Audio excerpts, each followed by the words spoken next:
Susunod na programa ay rated PG. Ito ay nangangailangan ng patnubay at gabay ng magulang para sa mga batang manunood.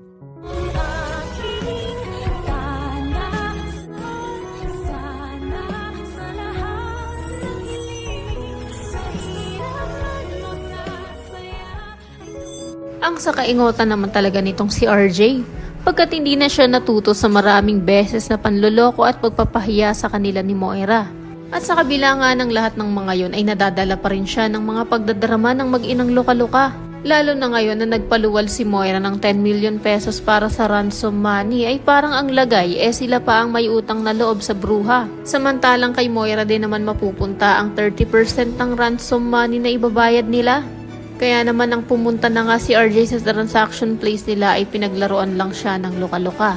At sa takot naman ni RJ ay ibinigay niya na agad ng pera kahit na hindi niya pa nasigurado na ligtas na talaga ang tatay nila. Kaya naman ito ngang si Giselle ay nag-hysterical nang malaman niya na nasa mga kidnapper na ang 100 million pero si Lolo Pepe ay hindi niya patiyak kung talagang iniwan nila Moira sa basurahan.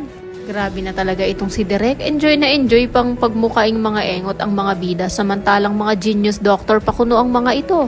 Kaya patunay lang na mas mautak pa rin talaga itong si Moira at Zoe. Kasi naman dapat diniretso na agad sa kulungan itong si Moira nung nalaman pa lang ni RJ na ang bruha talaga ang tumulak sa kanya sa hagdan. Nakinonsinti din naman ng walang hiya at walang utang na loob na si Zoe.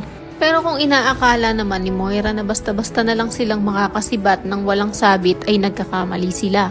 Dahil bukod sa nakita siya ng magkaibigang sina Ivan at Karen nakahinahinala ang itsura. Pagkat mukha nga itong labandera habang may kinakausap sa cellphone, ito namang si Valahadja ay nakasalubong din ni Annalyn. At nakilala siya, pati na rin ang bag na daladala niya. Alam din kasi ni Annalyn na ang bag na hawak nito ay ang bag na naglalaman ng 100 million pesos ransom money na galing sa tatay niya. Kaya't kung nautuman ni Moira at Zoe si RJ, ibahin nyo sina Annalyn at Giselle pagkat hindi nga titigil ang magtitang ito hanggat hindi namubulok sa kulungan si Moira, ang anak niya, pati na rin si Valahadja at ni Risa.